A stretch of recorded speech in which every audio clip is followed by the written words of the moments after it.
Well, good afternoon. I'm going to read to you chapter 36 of Zero Day.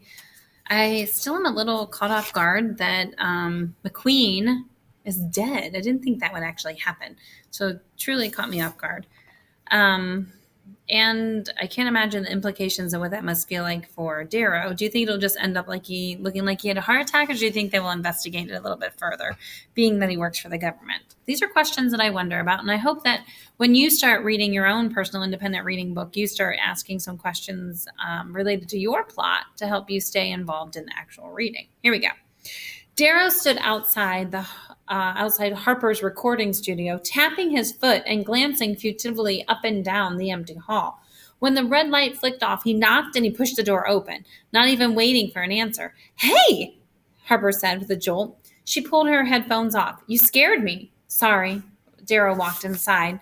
The room was all of 4 feet by 4 feet, walls covered in thick black soundproofing foam.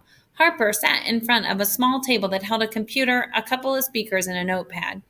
A big silver microphone on a retractable metal arm stretched in front of her face. She pushed it away as Darrow pulled the door shut.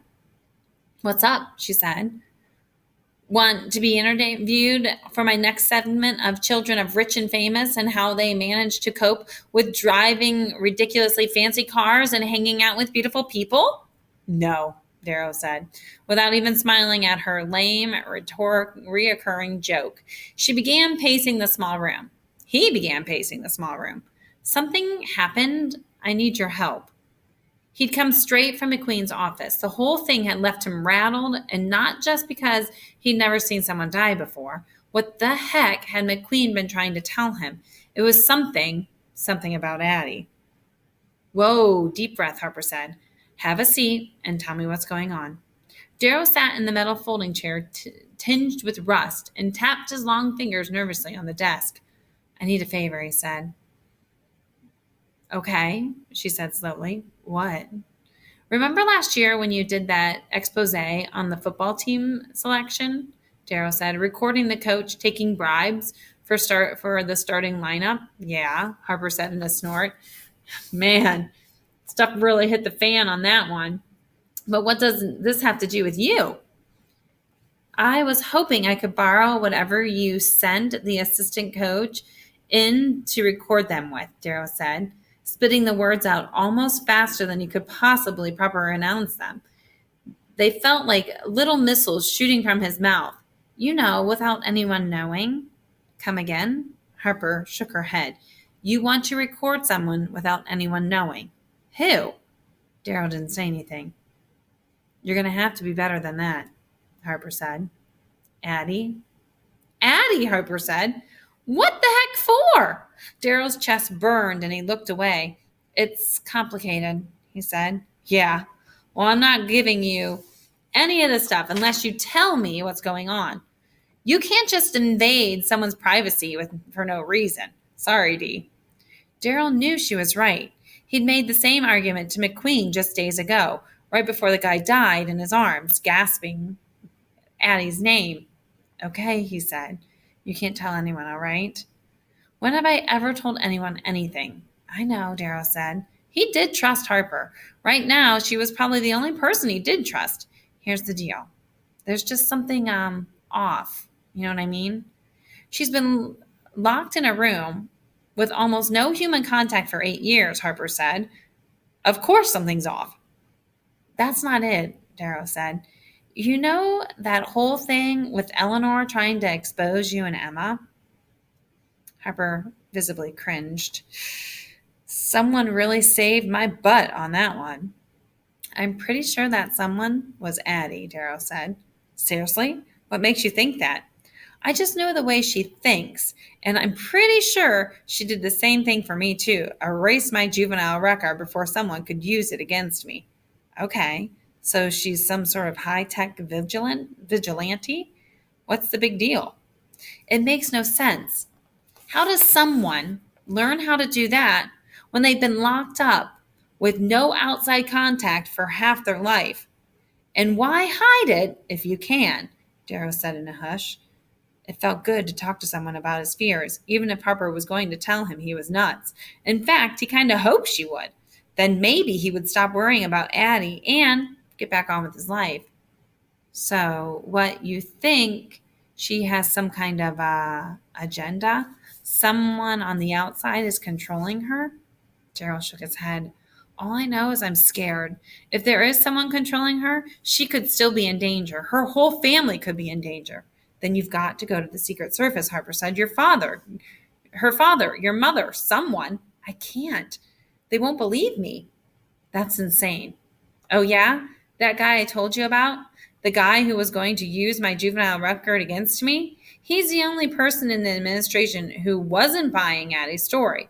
He was trying to blackmail me so that I'd spy on Addie. Then he emailed me this morning to say something had changed and he needed to see me. Except when I got to his office that morning, he died right in front of me. Harper's blue eyes went huge. How? It seems like a heart attack, but it's weird, right? I don't know. Have you thought about just talking to Addie? He shook his head. You don't get it. She's hiding something big. She's scared. I can tell. This is the only way I can find out what it is. Harper sighed, opened a desk drawer, and shuffled in its contents around until she pulled out a small silver disc, no bigger than an M&M. I really hope you're wrong about this. She handed him the recording device, then grabbed a larger black rectangle with an antenna that looked like a walkie-talkie and gave it to him as well. This is the receiver, she said. So how does it work? Darrow then said. Like you think it would, Harper answered. Place the recorder close to your subject, as close as possible. I have to warn you, the sound quality isn't great. It's not like I'm operating on a big product or a budget around here. So it's critical you place it properly. Okay, then what? You'll need to be within a mile to pick up the transmission. So plan accordingly. Thanks, Darrow said. He stood and he twisted the doorknob, the light from the hallway hitting him square in the eyes. He squinted. I owe you one. You owe me several, Harper then said, but who's counting? A small laugh escaped from Darrow's lips. You sure you know what you're going to be doing? Harper then asked. Not at all. But when did I ever let that stop me? Harper shook her head. Darrow closed the door, walked into the hall, and he froze. Addie was standing directly across from him, leaning on a locker and scrolling through something on her phone.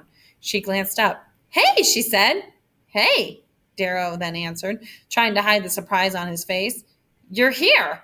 I'm glad you're okay. Why wouldn't I be? Addie said. I heard about the drone from your mom. Or from my mom, Darrow said, lowering his voice. I was worried about you. You didn't answer my text last night. It was pretty scary, but I'm okay, Addie said. And I texted you back this morning. You didn't see it? I guess not. I was busy. I noticed you weren't in morning meeting, Addie said. Didn't feel like contemplating your inner light for an hour? I overslept, Darrow said, beginning to feel uncomfortable. So what, you were busy or you were sleeping, Addie said. Or were you busy sleeping? Darrow gave what he hoped was a casual shrug. I was busy oversleeping. Gotta run. Don't want to be late for history. Right, Addie said, squinting at him. Well, guess you'd better hurry then. Yep, Darrow replied. Catch you later. Yeah, if you can, Addie said, a smile tucked into the corner of her mouth. The key to winning chess was to always stay at least 3 moves ahead of your opponent in your mind. Addie had learned that from Mikey. She remembered the first time they'd met. He'd knocked on her door one afternoon when she was 8, about 3 months after she had been taken. It was a soft knock, not an authoritative rap, rap, rap she was used to hearing. Instead, the key scraped gently in the lock, and the door slid open slowly.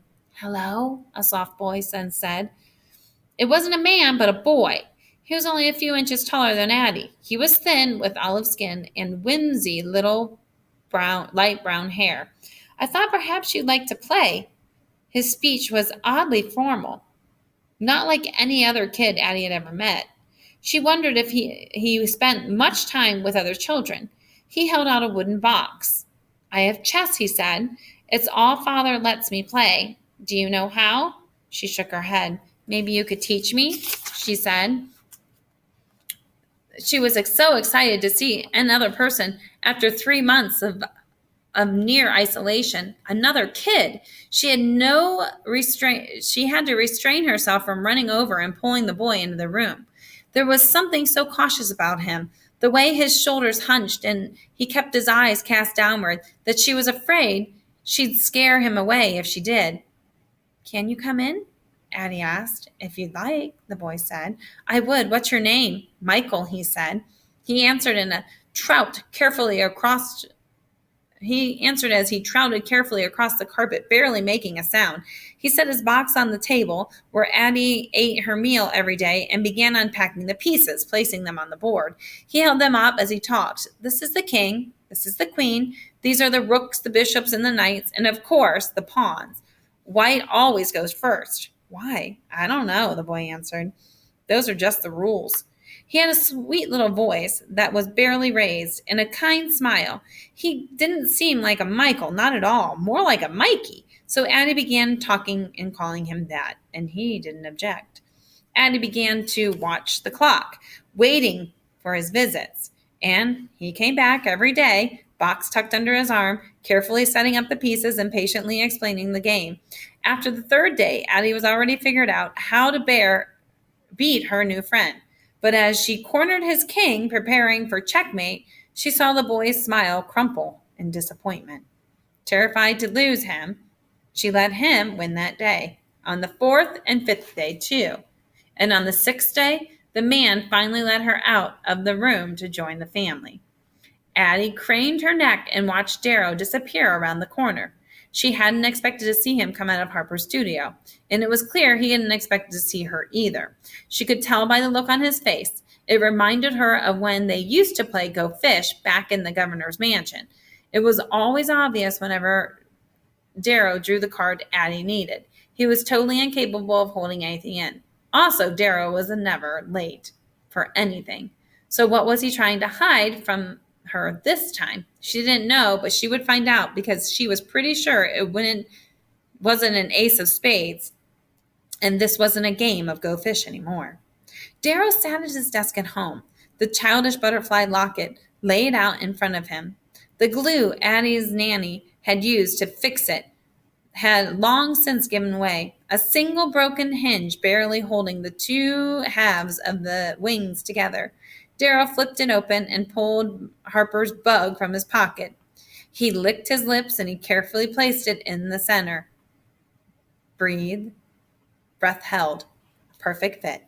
Darrow exhaled. He unscrewed the glue and he squeezed a new coat around the edges. It wasn't pretty, but he had hoped it would work. He closed the lock and he held it tightly shut, the cool metal leaving wing imprints on his thumb and forefinger. In less than 5 minutes, it was good as new, or at least as good as it had been 9 years ago. He gave it a shake.